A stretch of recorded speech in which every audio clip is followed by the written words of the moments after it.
శ్రీ గురుభ్యో నమః. శ్రీ సరస్వత్యై నమః. శ్రీ మహాగణాధిపతయే నమః. సర్వం శ్రీ సాయి. శ్రీ గోదావరి మాత చరిత్ర మొదటి భాగం. మహారాష్ట్ర ప్రాంతంలో అహ్మద్ నగర్ జిల్లాలో సాకోరి అనే ఒక చిన్న గ్రామం ఉంది. ఇది శ్రీ సాయిబాబా వారి మూలంగా షిర్దీ పేరు ప్రఖ్యాతి వచ్చినట్లే శ్రీ ఉపాసనీ బాబా మూలంగా సాకోరికి పేరు ప్రఖ్యాతులు వచ్చాయి అనడంలో ఎలాంటి సందేహము లేదు. శ్రీ ఉపాసనీ బాబా వంటి సిద్ధపురుషుల పాదాలు సోకటం చేత ఆ నేల భాగ్యం పండింది. శ్రీ ఉపాసనీ బాబా నాసిక్ జిల్లా సటానా గ్రామంలో 15/5/1870లో జన్మించారు. వారు పుట్టిన ఈ ఉపాసనీ వంశంలో ఆచారపరాయణులు, ధర్మ నిష్ఠాగరిష్ఠులు, సంస్కృతి సంపన్నులు, పుణ్యాత్ములు, తాపసులు అనేక మంది జన్మించారు. శ్రీ ఉపాసనీ బాబాకు చిన్నప్పటి నుంచే ఆధ్యాత్మిక చింతన అంటే ఎక్కువ ఇష్టం. ఆయన సదా ఆత్మధ్యానంలో నిమగ్నమై ఉండేవారు. ఆత్మ సాక్షాత్కారం కోసం బాగా తపనపడి వారు చిన్నప్పుడే ఇల్లు వాకిలి విడిచి పెట్టి తపస్సు కోసం వెళ్ళిపోయారు.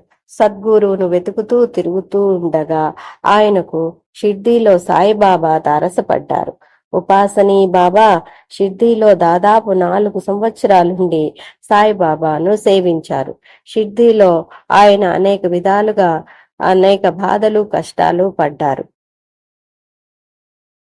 అగ్నిలో కాలినప్పుడే కదా బంగారం మెరుగు ఎక్కువ అవుతుంది.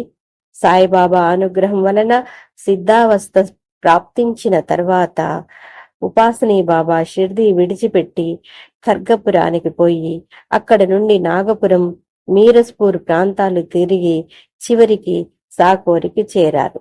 సాకోరి గ్రామం బయట శ్మశానంలోనే వారు ఆవాసం ఏర్పాటు చేసుకున్నారు.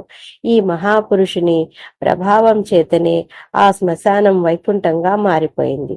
ఒకప్పుడు దుఃఖితుల ఆర్తనాదాలు ఏర్పులు ప్రతిధ్వనించిన ఆ చోట ఇప్పుడు పరమేశ్వర సంకీర్తనల మంగళ రాగాలు వినిపిస్తున్నాయి.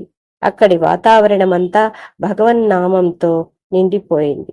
ఆ పల్లె ప్రజలు ఉపాసనీ బాబా కోసం ఒక పూరిల్లు నిర్మించారు. జీవితమంతా ఆయన గోనె సంచితోనే తమ శరీరాన్ని ఆచ్ఛాదించుకున్నారు. ఉపాసనీ బాబా అలౌకిక తేజస్సుకు, అద్భుత ఆకర్షణ శక్తికి, సుగంధానికి తుమ్మెదలు మూగినట్టు, సూదంటు రాయికి ఇనుప రజం చేరినట్లు అన్ని జాతులు, అన్ని ధర్మాల ప్రజానీకం వేల కొలది ఆకృష్టులైనారు. భారతదేశం నలుమూలల నుండి ఇట్లా వచ్చే యాత్రికుల సౌకర్యార్థం ధర్మశాలలు, భవనాలు, మందిరాలు నిర్మాణమైనవి. క్రమంగా శూన్య ప్రదేశంలో ఒక మహాధార్మిక సాంస్కృతిక కేంద్రం ఆవిర్భవించింది.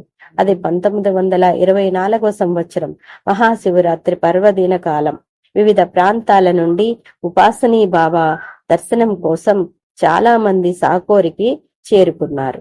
గోదావరి అనే ఒక చిన్నారి కూడా తన తల్లి వెంట దర్శనార్థమై వచ్చింది.